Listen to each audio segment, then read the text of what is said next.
So now you see the structure if else. And why do I do if else?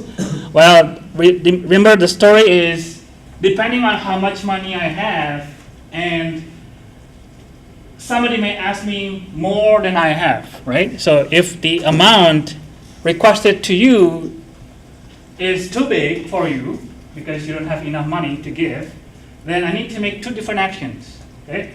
So now if the amount of money in my pocket is big enough, then I will give that amount, okay? So basically that's what it says. And the amount of money in my pocket will go down by that, by amount. But else, if I don't have enough, then what I do is I will just give half of my money in pocket. I'm hoping that this example makes sense. Okay? Any question?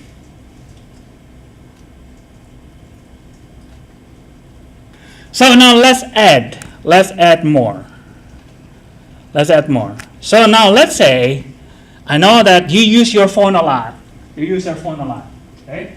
And let's say when somebody is calling you and when you're on the phone, you may be walking on the hallway, and then if somebody asks you, when you're on the phone, then you're not going to give money to that person.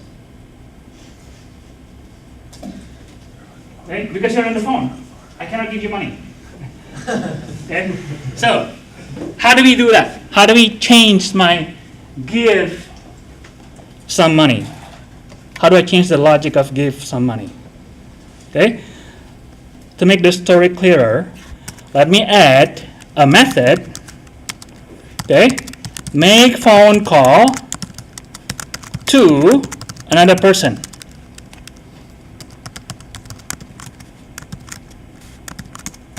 Okay? And then I'm going to add hang up phone.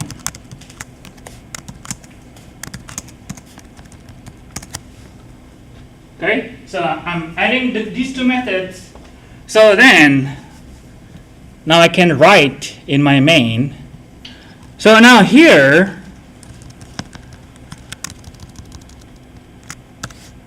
let's say I add a third person. Let me call it Jan. Okay, Jan, new person, Jennifer. So now let's say Ed is making a phone call to Jan.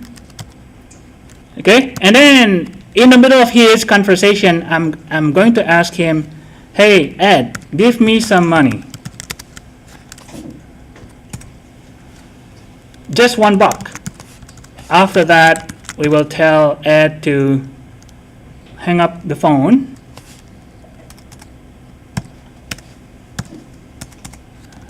Okay, now let me ask money again from Ed. This time I'm going to ask him $50. Okay, but now what we expect to see from here, because during this time Ed is talking to Jan, you're not going to get even $1 from him. Okay, but here you will get $50. Any question about what we tried to do here?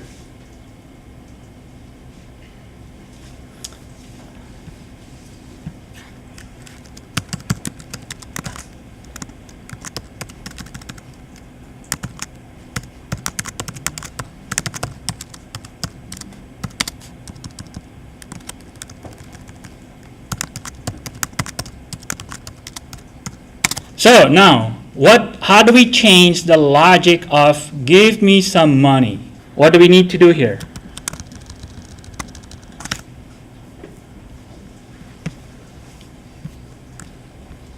Any idea? Yes, Nathan. You make an if statement stating whether they're on the phone or not. Okay. Did you also set that variable to a boolean, just true, false? Yeah. Zero? Right. Okay. So apparently we need to add another instance variable to keep track whether this person is on the phone or not. Right? Because then otherwise we cannot tell whether to give money or not. Okay? Are you with me so far? So then that means I need to add a Boolean variable, because a Boolean variable is just a true-false variable. So then I'm going to say Boolean on, or let me just talking on the phone. Okay? I'm going to add this Boolean variable just to keep track whether you're talking or not talking. Okay? And when you instantiate your object using the constructor, then I know that that person is not talking on the phone. Okay, I'm going to say false. Okay, are you with me so far? Now, what do I do here? What do I do? Which variable I have to update inside make phone call to? Nathan. True. Yes. Which variable? I forget, I think it was make phone call. Talking on phone, right? Yeah, phone. Talking on phone is not true. Okay? And the opposite, I will do it in hang up phone. Now talking on phone is now false. Yes, Nick. Would that need like a return or not? Ah, good question. Does it need return statement? Any comment from the class? No, because of the void. Exactly. We don't need a return statement. Okay? Because then you are making a phone call. When you are making a phone call, I don't expect anything from you, right? Okay. Okay? Remember, return means when you it's expect for some everything result. except void. Yes. Alright. Okay? Same thing with hang up the phone, right? You don't need. I don't expect you to give me anything. If you just hang up the phone, you just hang up the phone. Alright. You're not going to give the phone to me. Unless you're going to change the behavior of this hang up phone. After you hang up the phone and you will give the phone to me, then I'm going to change that return from void to something else. Okay? Okay, good. Now, how do I change the logic of give me money? It has to change now. Yes, Nick. If talking on phone is true, then don't do anything. Return zero. Well, we need just to return 0. Exactly, right? Okay? So, where do I add that? So, you just said if talking on phone, and then I just say return 0. Is that it? No. It's gotta equal truth first. If talking on phone equals true, like that. Tim? But you've already said in the first if else that it'll return a value. Good point. Good point. Nathan? Could you put the upper if statement inside the lower one? Yes. Yes. The if statement is correct, but it is too late. It is too late to place that if statement here. Why? Because you're going to start running from here, right? Then here, the first if statement you just check, you don't check whether you're on the phone or not. Okay? So then, remember, return, I said, return is always the last statement run by a method. Once you hit return, you're done. You're out of here. You're out of here. Okay?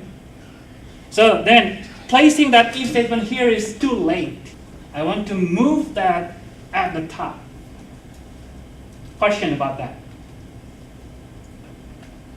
Okay, order is important. By the way, I like what Josiah commented about the class on Wednesday. He talked to me, he said to me, a lot of data movement in your code, which is true.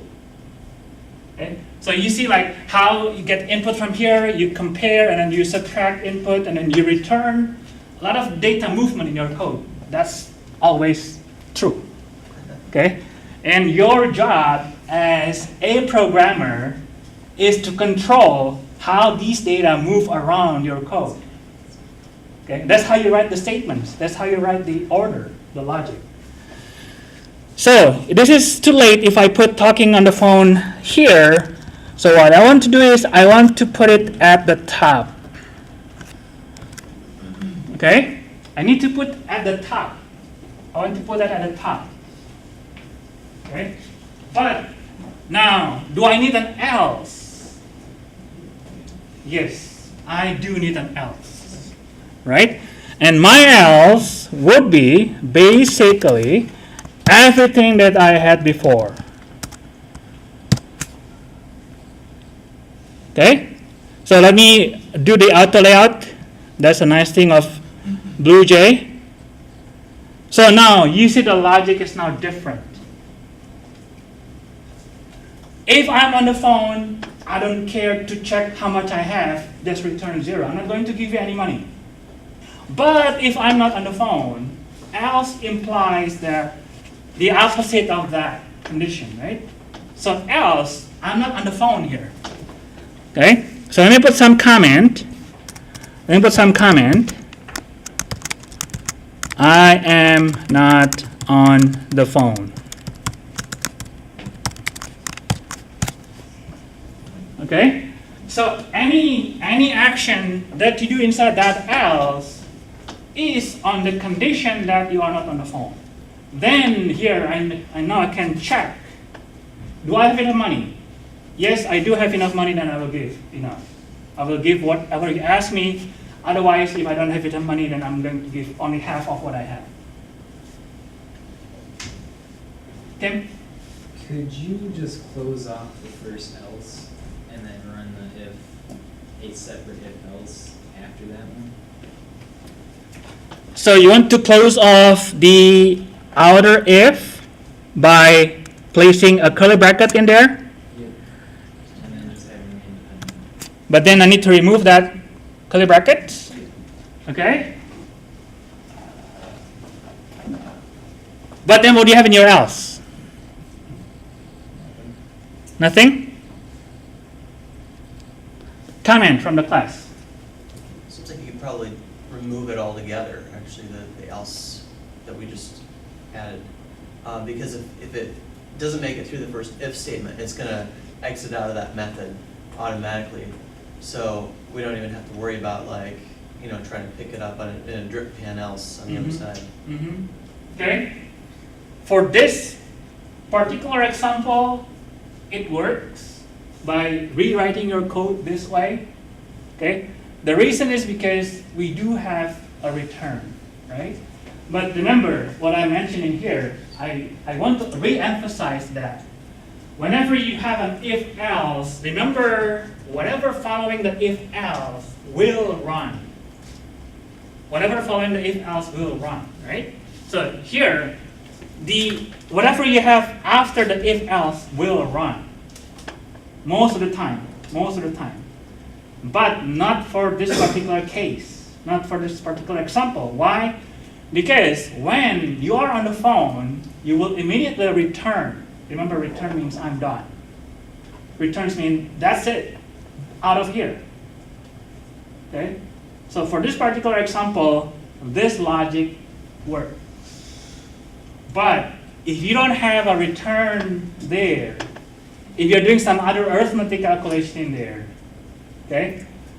Because maybe now you won a lottery when you're talking on the phone, then instead of returning 0, then you want to give 10 times what you have, okay? Then you can just do some calculation and the logic may change, okay? But I like to use a nested if there. It makes the context more clear because now here I'm going to do this action only if I'm not on the phone. So this example will be similar to what you will be doing in project 2. There's a condition that you have to check. Then some actions can only be done when you're in the middle of doing a transaction. Okay? So basically, I'm using this example as a model for your project 2.